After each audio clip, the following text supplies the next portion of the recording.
뉴욕에 위치한 한 고층 건물에서 예상치 못한 위기가 발생했습니다. 2023년 7월 어느 무더운 금요일 오후, 갑작스러운 정전으로 20층 빌딩의 엘리베이터가 모두 멈춰버린 것이었어요. 문제는 그날이 바로 뉴욕 최대 규모의 국제 비즈니스 컨퍼런스가 열리는 날이었다는 것입니다. 각국의 CEO들과 투자자들이 모인 중요한 행사였죠. 하지만 에어컨도 작동하지 않는 무더위 속에서 수백 명의 사람들이 건물에 갇힌 상황이었어요. 더욱 심각한 것은 빌딩 관리 시스템이 완전히 다운되면서 비상계단문까지 잠겨버린 상황이었습니다. 화재 센서 오작동으로 자동 보안 시스템이 발동한 것이었어요. 이런 젠장, 어떻게 된 거야? 미국인 CEO들이 당황해하며 소리쳤지만 상황은 나아지지 않았어요. 건물 관리 업체에서는 최소 3시간은 걸릴 거라고 했죠. 그런데 이 절망적인 상황에서 희망이 나타났습니다. 바로 한국에서 온 창문 수리 출장팀 12명이었어요. 팀장인 김철수 부장은 45세로 육군 특수부대 출신이었습니다. 옆에는 공수부대 출신인 박민호 과장, 해병대 출신인 이강호 대리가 있었어요. 나머지 팀원들도 모두 대한민국 남성이라면 누구나 거쳐야 하는 군 복무를 마친 베테랑들이었죠. 형님들, 이거 완전 작전 상황 아닌가요? 막내인 정민수가 웃으며 말했습니다. 25세의 그도 3년 전 육군에서 전역한 상태였어요. 김철수 부장이 주변을 둘러보며 차분하게 상황을 파악했습니다. 20년간의 사회생활로 온순해 보였지만 위기 상황에서는 본능적으로 특수부대 시절의 DNA가 깨어나고 있었어요. 자, 일단 상황 정리부터 하자. 민호야, 건물 구조 파악해봐. 박민호 과장이 곧바로 움직였습니다. 공수부대에서 익힌 지형 파악 능력이 빛을 발하는 순간이었어요. 15분 만에 건물의 비상구, 계단 위치, 환기구까지 모든 것을 머릿속에 그려냈죠. 부장님, 19층 서쪽 끝에 화재 비상구가 있습니다. 다만 전자잠금이 걸려 있고요. 전자잠금이면 어떻게 하죠? 미국인 매니저가 불안한 목소리로 물어봤어요. 그때 이강호 대리가 나섰습니다. 해병대에서 폭파 전문이었던 그는 전자장비에도 해박했어요. 제가 한번 봐도 될까요? 해병대에서 이런 거 많이 다뤘거든요. 강호가 잠금 장치를 살펴보더니 자신 있게 말했습니다. 이거 90년대 구형 모델이네요. 바이패스가 가능할 것 같은데? 하지만 도구가 필요했어요. 그때 또 다른 팀원인 송대호가 나섰습니다. 공군 정비병 출신인 그는 항상 만능 멀티툴을 가지고 다니는 습관이 있었어요. 이거면 될까요? 송대호가 꺼낸 멀티툴을 본 강호의 얼굴이 밝아졌어요. 완벽하네요. 형님 만세. 한편 다른 팀원들도 각자의 역할을 찾아 움직이기 시작했습니다. 최영식 차장은 육군 통신병 출신답게 휴대폰 신호가 약한 상황에서도 외부와 연락을 취하는 방법을 찾고 있었어요. 건물 옥상으로 올라가면 신호가 잡힐 거라고 판단했죠. 부장님, 제가 옥상으로 올라가서 911에 정확한 상황 보고하겠습니다. 좋아, 영식이가 통신 담당해라. 군대에서 익힌 역할 분담과 명령 체계가 자연스럽게 작동하고 있었어요. 임성민 대리는 육군 의무병 출신이었습니다. 더위에 지쳐가는 사람들, 특히 노인분들의 건강 상태를 체크하기 시작했어요. 혈압약 드시는 분 계신가요? 물은 충분히 드시고 계시고요. 정확한 응급처치 지식으로 사람들을 안심시켰죠. 한지훈 대리는 육군 공병 출신이었습니다. 건물 구조를 살펴보며 안전한 대피 경로를 설계하고 있었어요. 이 건물 구조상 서쪽 계단이 가장 안전합니다. 만약 화재가 발생하면 이쪽으로 대피해야 해요. 이렇게 각자의 군 복무 시절 전문성을 발휘하며 체계적으로 움직이는 한국팀을 본 외국인들이 놀라기 시작했어요. 와, 이 사람들 진짜 프로페셔널하네. 어떻게 이렇게 조직적으로 움직이지?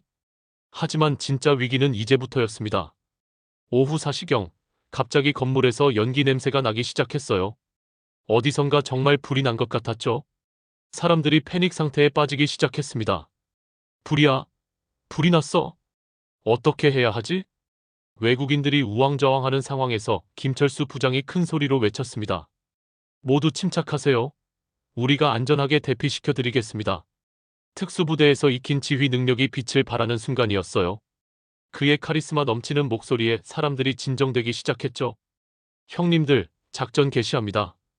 각자 임무 수행하세요. 마치 군대에서의 작전 상황처럼 한국팀이 움직이기 시작했어요. 이강호 대리가 전자잠금을 해제하는 동안 박민호 과장은 대피 경로를 확보했습니다.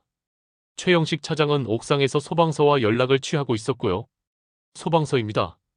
지금 출동 중이니 안전한 곳에서 대기하세요. 네, 알겠습니다. 우리가 사람들을 안전하게 대피시키고 있으니 걱정 마세요. 영식의 침착한 보고에 소방서에서도 신뢰를 보냈어요. 한편 연기가 점점 짙어지고 있었습니다. 17층 어딘가에서 실제로 화재가 발생한 것 같았어요. 임성민 대리가 호흡곤란을 호소하는 노인분을 응급처치하고 있었습니다. 천천히 숨 쉬세요. 괜찮습니다. 우리가 안전하게 모시고 나갈게요. 의무병 시절 익힌 응급처치의 기술로 환자를 안정시켰죠. 그때 한지훈 대리가 중요한 발견을 했습니다. 부장님, 화재 진압용 스프링클러 시스템이 수동으로 작동 가능합니다. 정말? 어떻게 하면 되는데? 메인 밸브를 열면 되는데 지하 1층까지 내려가야 해요. 문제는 지하로 내려가는 것도 위험하다는 것이었어요. 하지만 누군가는 가야 했죠. 제가 가겠습니다. 송대호가 자원했어요. 공군에서 단련된 체력과 정비 경험이 있었거든요. 아니다, 내가 간다. 김철수 부장이 나섰어요. 리더로서 가장 위험한 임무는 자신이 맡겠다는 것이었죠. 부장님, 특수부대 출신이시니까 여기서 지휘를 계속해주세요. 저와 대호 형이 같이 다녀올게요. 박민호 과장의 제안이었어요. 공수부대 출신인 그와 공군 출신 송대호가 팀을 이뤄 지하로 향했죠. 두 사람이 어둠 속으로 사라지는 동안 나머지 팀원들은 사람들을 안전한 곳으로 이동시키고 있었어요. 한 줄로 서세요. 손을 잡고 천천히 움직여주세요. 정민수가 군대에서 익힌 대열 관리 방법으로 질서를 유지했어요. 이강호 대리는 마침내 비상구 문을 열어젖혔습니다. 열렸습니다. 대피로 확보했어요. 환호성이 터져 나왔어요. 하지만 아직 화재는 진압되지 않은 상태였죠. 15분 후 박민호와 송대호가 돌아왔습니다. 온몸이 검댕으로 더러워진 상태였지만 미션은 성공이었어요. 스프링클러 작동시켰습니다. 화재 진압 중이에요. 정말로 몇 분 후 연기가 줄어들기 시작했어요. 그때 소방차 사이렌 소리가 들려왔습니다. 드디어 구조대가 도착한 것이었어요. 하지만 놀라운 것은 소방관들이 도착했을 때 이미 모든 사람들이 안전하게 대피해 있었다는 것이었어요. 그리고 화재도 거의 진압된 상태였죠. 이런, 누가 이렇게 완벽하게 처리했죠? 소방대장이 놀라며 물어봤어요. 저희가 했습니다. 김철수 부장이 담담하게 답했어요. 당신들이? 어떻게요? 저희는 모두 대한민국 군 출신입니다. 이런 상황은 군대에서 많이 훈련받았어요. 소방대장이 감탄했어요. 정말 대단하네요. 전문가 수준이에요. 그날 저녁 구조된 사람들 중 많은 이들이 한국팀에게 감사 인사를 했어요. 여러분이 아니었다면 정말 큰일 날 뻔했어요. 어떻게 그렇게 침착하게 대처할 수 있었나요? 김철수 부장이 웃으며 답했어요. 저희는 모두 군대를 다녀왔거든요. 한국 남자들은 거의 다 그래요. 이런 상황 대처는 기본이죠. 그 말에 외국인들이 더욱 놀랐어요.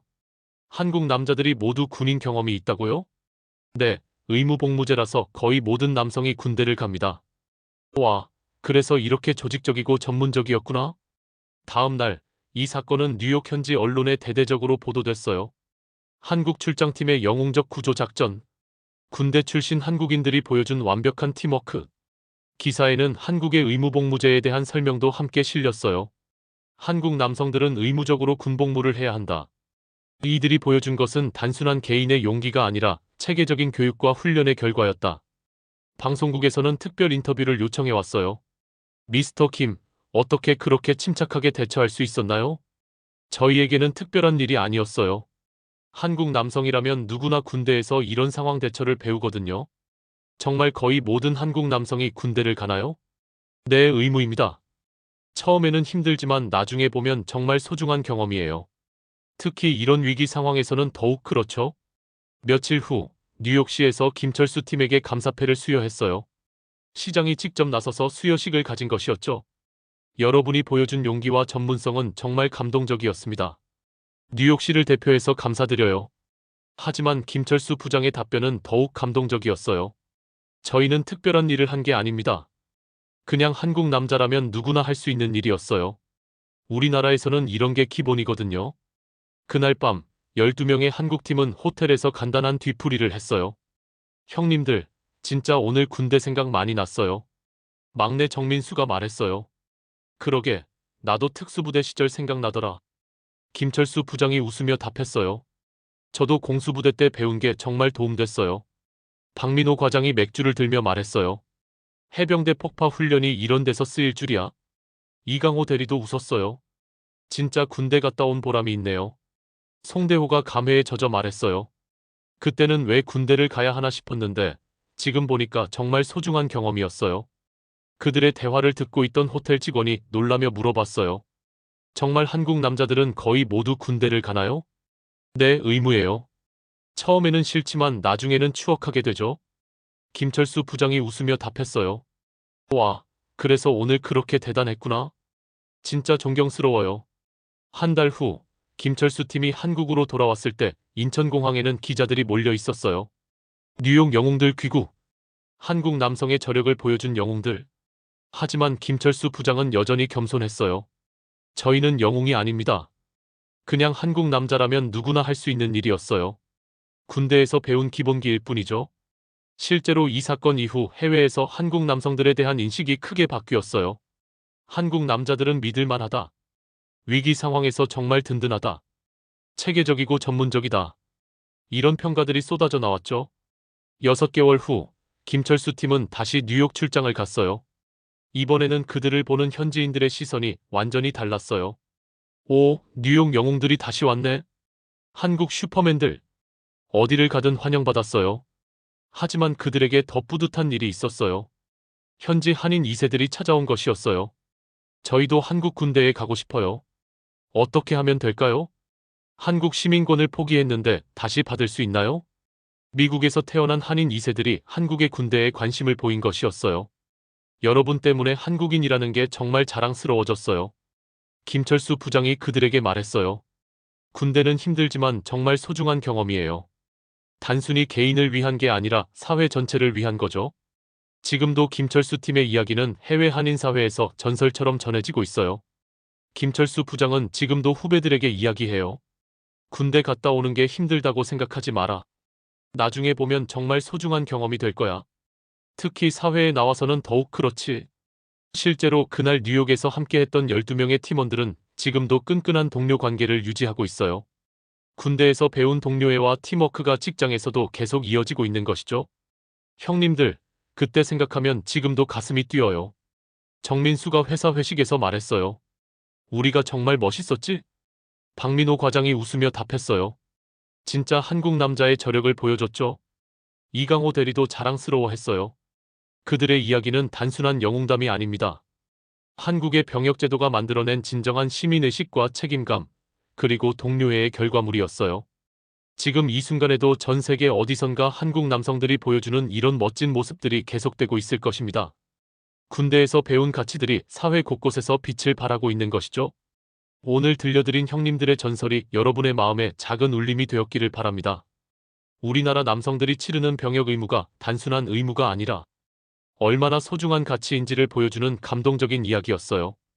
다음에도 우리나라의 자랑스러운 이야기들로 찾아뵙겠습니다. 구독과 좋아요, 그리고 여러분의 군대 경험담도 댓글로 들려주세요.